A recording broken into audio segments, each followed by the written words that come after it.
FIR میں کہا گیا کہ پیغام نے رکن قومی اسمبلی علی موسیٰ گیلانی کے حوالے سے دھمکی دی ہے اور پیغام بھیجنے والے نمبر کی لوکیشن خانیوال سے ٹریس ہوئی ہے۔ پولیس کی طرف سے بتایا گیا کہ SP طاہر مجید کی سربراہی میں CIA انچارج سمیت پولیس اہلکاروں کی ٹیم تشکیل دے دی گئی ہے جن کی جانب سے ملزم کی فوری گرفتاری کے لیے چھاپوں کا سلسلہ بھی شروع کر دیا گیا ہے۔ یہ جناب ملتان سے ایک خوفناک ترین خبر تو ہے، لیکن سب سے پہلے تو جناب آج جو حسان نیازی عمران خان کے بھانجے ان پر بدترین تشدد کی خبریں سب سامنے آ رہی ہیں۔ آپ سب کو پتہ ہے کہ حسان نیازی اس وقت فوج کی گرفت میں ہے یا ملٹری کسٹڈی میں ہے، ان کا ٹرائل ملٹری فوج کے اندر چل رہا ہے۔ تو یہ بڑی خوفناک ترین خبر ہے کہ حسان نیازی کے حوالے سے پہلے بھی یہ خبر چلی تھی کہ میاں عباد فاروق اور وہ بھی کیونکہ ملٹری کسٹڈی میں ہے اور حسان نیازی کو ملٹری جیل سے کہیں اور نامعلوم جگہ پر شفٹ کر دیا گیا ہے، ان کی جان کو خطرہ ہے، کیا ان کو قتل کر دیا گیا ہے؟ یہ سوال حفیظ اللہ نیازی صاحب جو حسان نیازی کے والد ہیں انہوں نے سپریم کورٹ آف پاکستان میں چیف جسٹس قاضی فائز عیسیٰ کے سامنے اٹھایا تھا۔ اب جناب ایک اور بڑی خبر ہے کہ حسان نیازی آئین کی کتاب ہاتھ میں اٹھا کر چونکہ وہ انسداد دہشت گردی کی عدالت میں پیش بھی ہوئے تھے تو اس آئین پر عمل درآمد آج تک نہیں ہو پا رہا۔ حسان نیازی پر ملٹری کسٹڈی میں بدترین تشدد کی اطلاعات سامنے آ رہی ہیں اور اس کا دعویٰ عمران خان کے وکیل نعیم حیدر پنجوتھا صاحب نے بھی کر دیا ہے کہ ان پر بدترین تشدد کیا جا رہا ہے۔ ان کے ساتھ کے جو ساتھی ہیں ان کے ہاتھ پاؤں کے ناخن جو ہیں وہ کھینچ لی گئے ہیں مبینہ طور پر، جو پاکستان تحریک انصاف اس وقت کلیم کر رہی ہے کہ ملٹری کسٹڈی میں ان پر بدترین تشدد ہو رہا ہے، میاں عباد فاروق پر بدترین تشدد ہو رہا ہے، لیکن سپریم کورٹ پاکستان جو ہے اس پر نوٹس نہیں لے رہی۔ پاکستان میں ہیومن رائٹ وائلیشنز اس کی کھلم کھلا برسیاں ہو رہی ہیں، کھلم کھلا انسانی حقوق کی دھجیاں اڑائی جا رہی ہیں، لیکن کوئی اس وقت ٹس سے مس نہیں ہو رہا۔ اور حسان نیازی کے ساتھ یہ سب کچھ کیوں ہو رہا ہے کہ انہوں نے کورٹ کمانڈر کی جو وردی ہے وہ ان کی پینٹ اٹھائی تھی، اس کو لہرایا تھا، اور چونکہ ایک تو چیز یہ تھی، دوسرا جو اہم نقطہ یہ ہے کہ ان کو عمران خان کے خلاف وعدہ معاف گواہ کے طور پر پیش کیا جانا ہے، لیکن وہ سب مان نہیں رہے اور وہ عمران خان کے بھانجے ہیں اور اس کی وجہ سے ان پر زیادہ اس وقت تشدد کیا جا رہا ہے۔ تو ان کا جیل کے اندر 25 سے 30 کلو وزن بھی اس وقت کم ہو چکا ہے، جو ان کی وکیل اس وقت جو ہے وہ اس کو کلیم کر رہی ہیں۔ تو جناب اب دوسری جانب ایرانی صدر جو ہیں ان پر آج حملہ ہوا ہے۔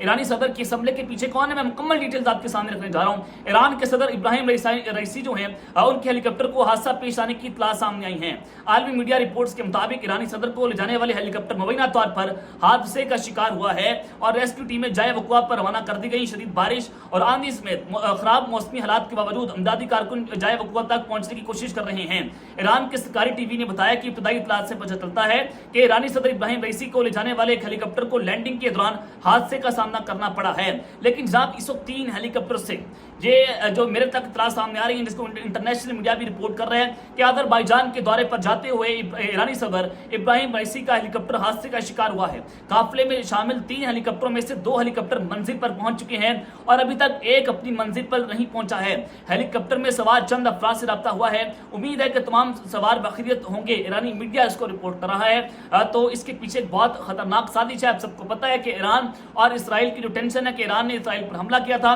جس کے بعد مڈل ایسٹ کا پورا خطہ جو ہے وہ جنگ کی لپیٹ میں تھا، اور سعودی عرب کا اس میں مکروہ ترین کردار کیا ہے، سعودی عرب کیسے اس میں جو ہے اپنا خطرناک کھیل رہا ہے، اور یہی وجہ ہے کہ محمد بن سلمان پاکستان کا دورہ بھی نہیں کر رہے۔ پاکستان پر تواتر سے سعودی عرب کی جانب سے یہ جو ہے وہ جناب پریشر ڈالا جا رہا ہے کہ پاکستان اسرائیل کو تسلیم کر رہے،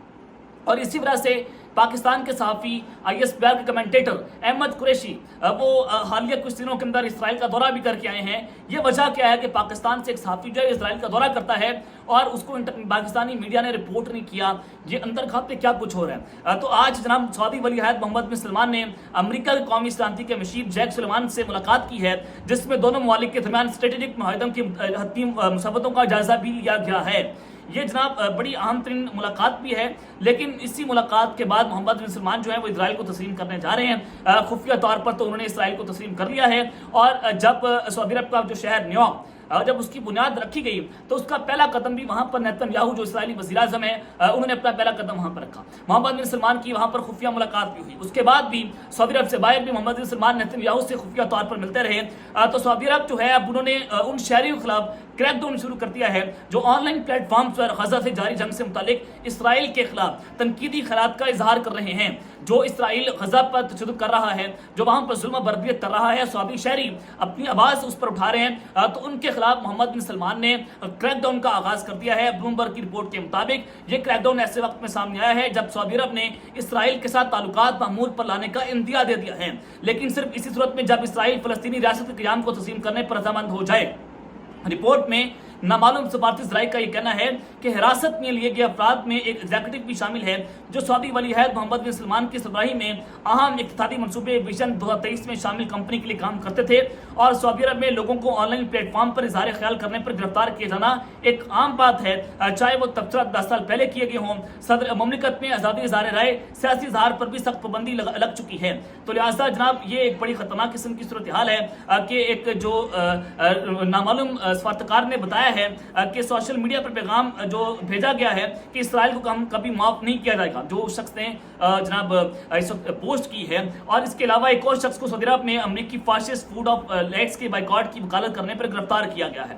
تو جناب یہ بڑی خطرناک قسم کی صورتحال ہے کہ محمد بن سلمان جو ہے وہ اسرائیل کی گود میں جا کر بیٹھ چکا ہے، اور اسی دوران جو ہے وہ ایرانی صدر کے اوپر حملہ ہونا، ان کا جو ہیلی کاپٹر ہے اس کی کریش ہونے کی خبریں سامنے آنا، اس پر حملے ہونے کی خبریں سامنے آنا، اس پر حادثہ ہونا، تو یہ جو ہے وہ کچھ اچھے کی رپورٹ نہیں ہے کہ ایران کے خلاف اب سعودی عرب جو ہے وہ اس وقت سیکرٹ ڈپلومیسی کر رہا ہے۔ حالانکہ ایران اور سعودی عرب کے درمیان صلح بھی ہو چکی تھی، ان کے جو وزارت خارجہ ہیں، وزیر خارجہ جا کر آپس میں ملے بھی تھے، گلے بھی لگایا تھا، لیکن اس کے باوجود بھی اس وقت خطے کے اندر بڑی خطرناک قسم کی گھمسان کی جو جنگ ہے وہ جناب شروع ہو چکی ہے، اور محمد بن سلمان اس وقت اسرائیل کی گود میں جانے کے لیے تیار ہو چکا ہے، اور یہی بات ہے کہ وہ پاکستان کا جناب دورہ بھی نہیں کر رہے۔ اب جناب دوسری جانب عمران خان جو ہیں ان کی تصویر اس وقت اڈیالہ جیل سے جناب لیک ہو چکی ہے۔ یہ تصویر بڑی امپورٹنٹ ہے، ویڈیو پہلے آپ نے دیکھا کہ 3 سے 4 تصاویریں عمران خان صاحب کی سامنے آئیں، اور اس تصویر نے اسلام آباد سے لے کر جو رائیونڈ ہے جاتی عمرہ، اس کی تمام تر زمینوں کو گرم کر دیا، طاقتوروں کی زمینیں گرم ہو گئی، نظام لرز گیا، اور اس کے بعد فوری طور پر، یعنی کہ عمران خان تو خاموش تھا، وہ تو بولا ہی نہیں تھا، وہ تو بیٹھا ہوا تھا، اس کی تصویر سے اتنا خوف تھا کہ سپریم کورٹ میں اب کوئی وکلا، نہ کوئی لا کلرک، نہ کوئی صحافی اپنا موبائل نہیں لے کر جا سکتا، اس پر پابندی عائد کر دی گئی کہ کہیں وہ عمران خان کی تصویر نہ بنا لے، یعنی کتنا خوف نظام کو بڑھ چکا ہے۔ تو بجائے اس کے ابھی تو نظام جو ہے اس سے وہ وزن نہیں اٹھایا جا رہا تھا عمران خان کی تصویر کا، تو جناب آپ یہ سکرین کے اوپر ویڈیو بھی دیکھ رہے ہیں کہ عمران خان صاحب کی وہ جو سپریم کورٹ کے دوران پیشی کی ویڈیو ہے وہ بھی جناب ریلیز کر دی گئی ہے۔ عمران خان بڑے کمفرٹیبل ہیں، بڑے پر اطمینان طریقے سے بیٹھے ہوئے ہیں، وہ جناب آس پاس پولیس کے لوگوں سے ملاقات بھی، باتیں بھی کر رہے ہیں، اور پھر جو لائٹنگ کا ایشو تھا اس پر بھی وہ کہہ رہے تھے کہ جناب لائٹنگ کم ہے، اس کو ٹھیک کیا جائے۔ تو عمران خان جو ہے وہ جیل کے اندر کمفرٹیبل ہیں، اور اس ویڈیو نے بھی اب مزید بجلیاں گرا دی ہیں کہ جو لوگ سمجھ رہے تھے کہ عمران خان آپ کے پاؤں پڑ جائے گا، تو عمران خان نیلسن منڈیلا کی طرح 27 سال جیل میں رہنے کے لیے تیار ہے، لیکن وہ کسی یزید کو ووٹ نہیں دے گا، وہ کسی یزید کی بیعت نہیں کرے گا۔ یہ جناب عمران خان نے اپنا فیصلہ کر دیا ہے۔ اب تک کے لیے اتنا ہی، اپنا خیال رکھیے گا، اور اس میں اپنے لازمی خیال رکھنا۔ پاکستان زندہ باد۔